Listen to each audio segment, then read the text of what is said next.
Good evening. New season, new owners. Wolverhampton Wanderers has been sold for around £45 million to a Chinese conglomerate. Shanghai-based Fosun International have bought the club off Steve Morgan, who's been in charge since 2007. Wolves have had a difficult few years, but fans of the historic club are hoping now for a better future. Dan Pallett reports. Meet the new boss. This is Guo Guanchang, Chief Executive of Fosun International. And today the company has bought Wolves for £45 million.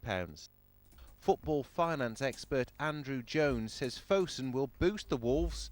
They already deal in banking, property and tourism and make £24 million a day. It is going to be a very serious investment, and it's very difficult to imagine this group having bought Wolves to just keep them in the Championship in the middle part of the table, for example. It's a far cry from the £10 that Steve Morgan spent buying the club 9 years ago. But the outgoing owner says the deal has a similar commitment to investment. In a statement, he said, "It is the right time to be handing the baton on to someone else to take Wolves forward.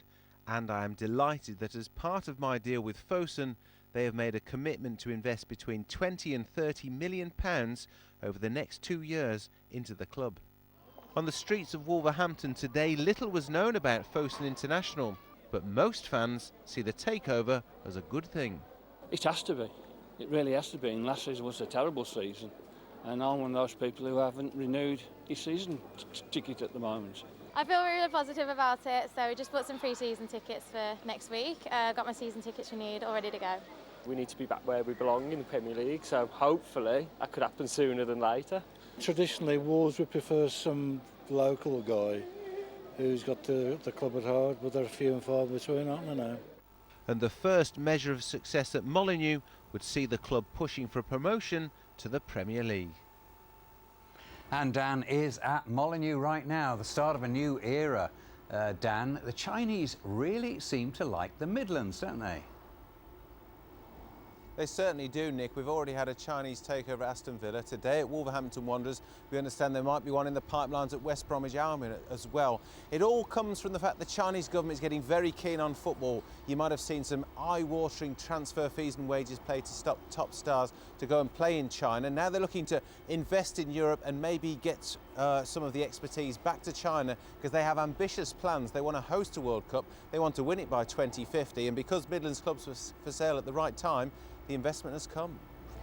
And Dan, what do you think about the future now of head coach Kenny Jackett? Well, he's been here 3 years. First 2 years are very successful. Difficult season last season with a lack of investment. And I think the problem is when someone's come in and spent £45 million to buy a football club, promising to invest £30 million, they tend to want their own man in charge. So it'll be interesting to see what happens next. One person we do know is going is the Chief Executive, Jez Moxey, after 16 years. He'll stay on for 3 months for a smooth transition. We'll learn a lot more about the new regime next week, though, because they're planning to hold a press conference on Monday. Dan, thank you. Well, meanwhile, lifelong Wolves fan Sam Allardyce is expected to be officially appointed as England manager tomorrow. As David Lum reports, the 61-year-old was born in Dudley and people living there are backing him to succeed. When he went up to Bolton, really, it was like losing a brother. He was my best friend. There aren't many people rooting for England's new manager more than Brian Milner. The grandfather of four grew up with Big Sam. He even had him as his best man. He had a brand new case of all. This lorry happened to come and it went off the green and this lorry just went bang underneath the wheels of the lorry. And I think he actually cried. Just a stone's throw away is Big Sam's old house. Inside there it's got A-double-L-A-R-D-Y-C-E. This name on the window frame is the only sign the family ever lived here. The new owners say the door hasn't stopped knocking since the news broke. 7:30 this morning, somebody from the radio station come, and we've had a few photographers on the greens and people pulling up in cars taking photos and that like. Jean Nixon said everyone was delighted for him. Played the football on the green and everything, and cricket, and used the lamp house for the cricket things.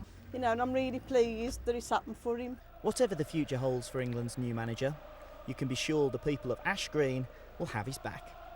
David Lum, BBC Midlands Today, Dudley.